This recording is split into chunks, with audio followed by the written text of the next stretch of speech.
Shalom.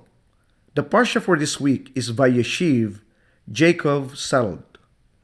And Jacob dwelt in the land wherein his father was a stranger in the land of Canaan. Genesis chapter 37, verse 1.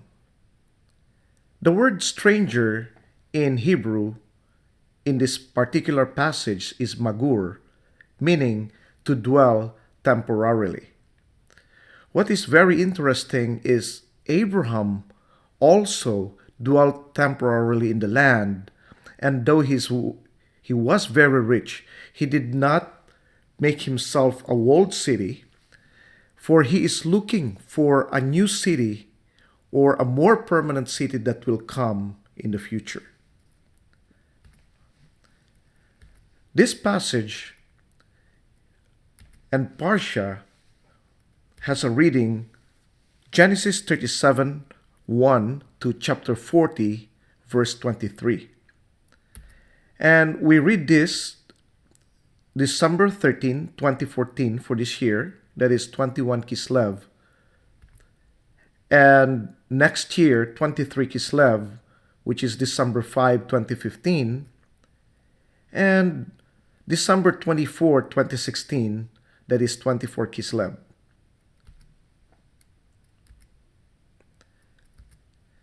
Now, the summary or the topics for this Parsha, it talks about Jacob displayed favor to his son Joseph, the firstborn of his beloved wife Rachel, whom the other brothers resent. And Joseph also has dreams of grandeur wherein his brothers bow down to him. That is in Genesis 37, verse 1 to 11. Now, I would like to point out a little bit regarding this topic with regards to a problem when parents would show more favor to a child, either a son or a daughter, and it causes problem with the rest of the siblings.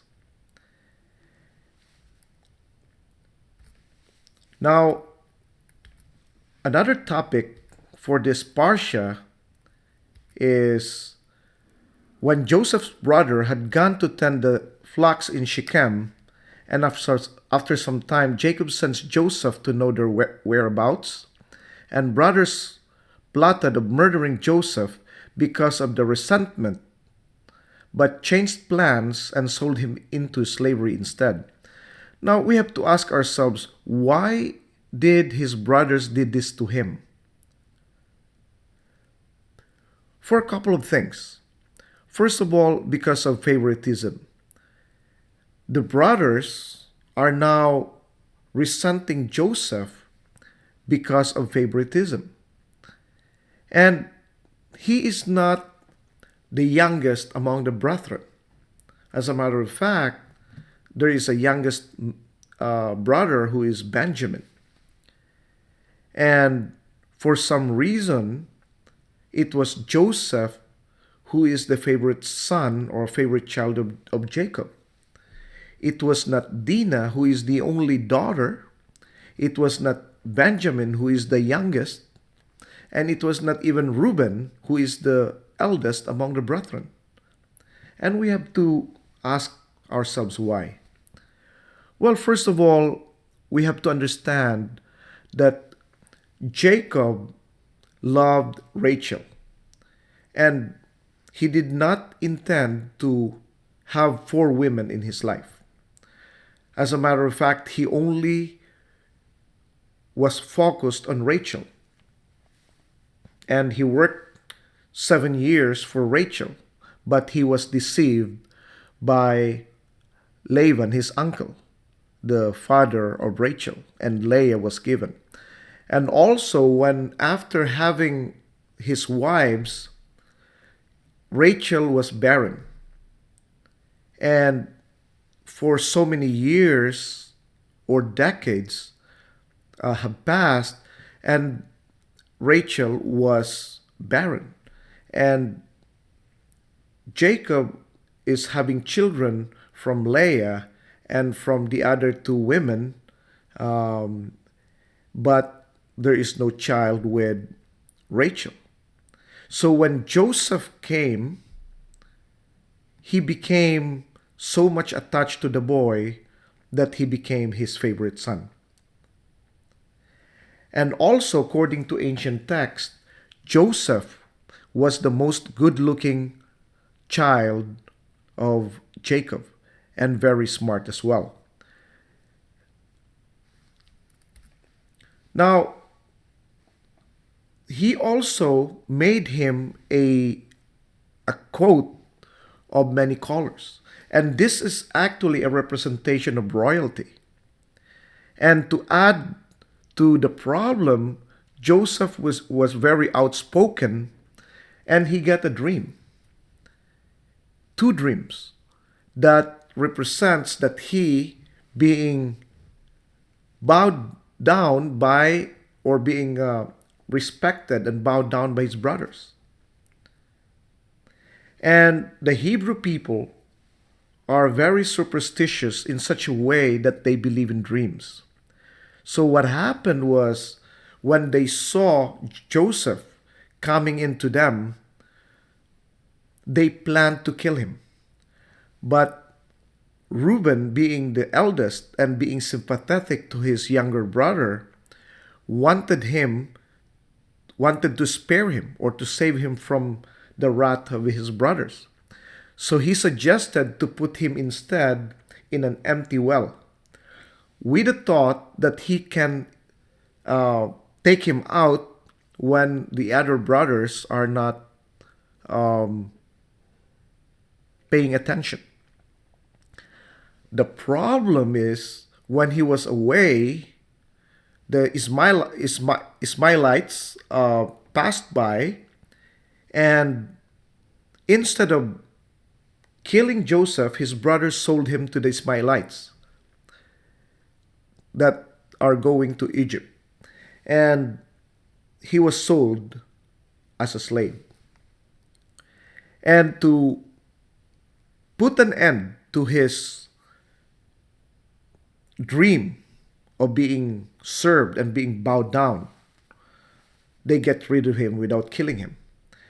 And taking his coat of many colors, they dipped it in the blood of a young goat, and Jacob was led to believe that Joseph has been killed by the beast, which caused Joseph to mourn for so many nights. And if we study the ancient text and even the Talmud, this caused the death of his sister Dinah and another wife of Jacob.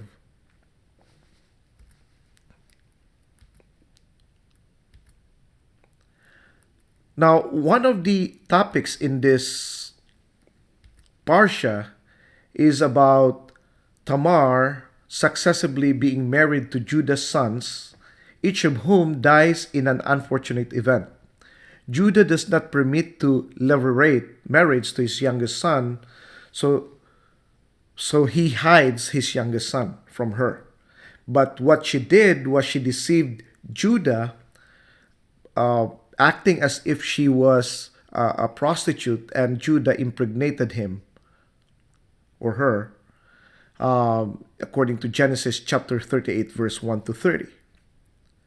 Now, what is very interesting about this is the law of Moses is not present during this time yet. And yet, they are already practicing this kind of tradition. If we read in Deuteronomy chapter 25, verse 5 and 6, it says here, when brothers live together and one of them dies and has no son, the wife of the deceased shall not be married outside the family to a strange man. Her husband's brother shall go into her and take her to himself as wife and perform the duty of a husband's brother to her. And it shall be that the firstborn whom she bears shall assume the name of his dead brother with his name, that his name may not be blotted out from Israel. So even before the coming of the law of Moses, they are already doing the commandments in the Torah. And this is very interesting.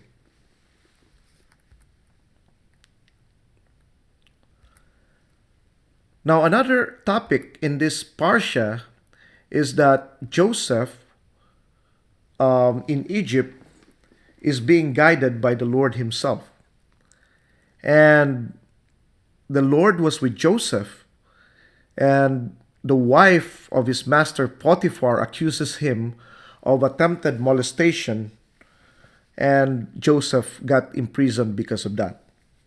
Now, what is very interesting about this is, according to the Torah in Genesis, there were many attempts of the wife of Potiphar to seduce Joseph.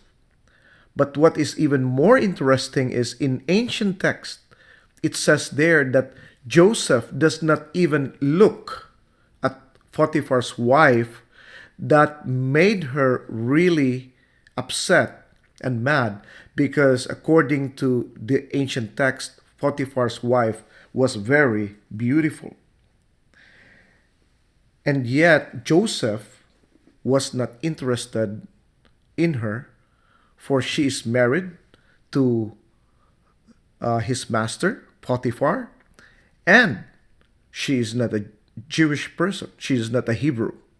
And according to the Hebraic tradition, they cannot marry a person who is not Hebrew or who is not within their family. What is very interesting about this is Joseph, if indeed she was not looking at Potiphar's wife, he was already doing what the Lord meant in Matthew chapter 5, verse 27 and 28. It says there, Yeshua said, "You have heard that it was said, 'You shall not commit adultery.' But I say to you that everyone who looks on a woman to lust for her has committed adultery with her already in his heart." What is very interesting is Joseph was already doing what Yeshua commanded us not to do. So I hope and pray that this little Parsha would give us a little bit of encouragement and will lead us to study the scripture further in order for us to grow in the word of the Lord. And I hope and pray that the word of the Lord will multiply in the hearts of every listener so that we will not depart from it. Shalom.